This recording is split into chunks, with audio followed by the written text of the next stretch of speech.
Guys, ayan yung tintrabaho namin dito. Nabuo kami ng pyramid. Mahirap maging OFW pero kakayanin para sa pamilya. Pyramiding scam pala, literal pala to. Papagawain kami ng pyramid.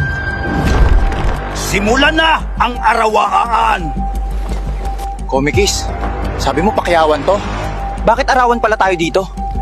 Hirap dito mag-work sa gawaan ng pyramid. Si Foreman dito, grabe magpa-OT. Habang buhay ang OT, may palatigo pa. Lalatiguhin daw tayo ni Foreman kasi nagpuslit daw ako ng boulder sa site. Yan, laki-laki niyan. Bakit ako may latigo? Nagsiksik ka doon ng boulder sa bahag mo palabas ng site? Guys, na-checkpoint kami. May dala kaming mabigat na gramo ng bato. Lubog pa naman mukha nito ni tropa.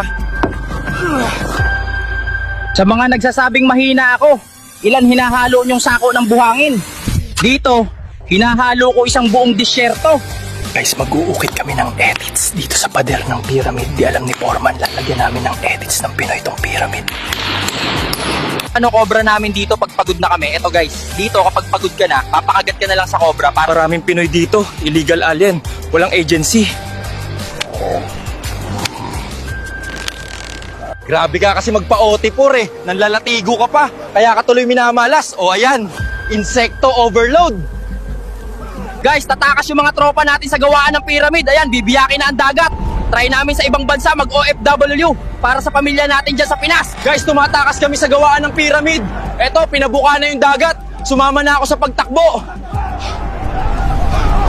Puro lang kayo gadget dito. Wawasakin ko tong mga tablet nyo. Guys, mag-uukit kami ng tarob dito sa pader ng pyramid para malito ang mga archaeologists sa future kung ano to. Di nila alam, tarob lang pala. Guys, nakakamiss kumain ng mami sa Pilipinas. Dito sa gawaan ng pyramid, ganito ang mamihan namin.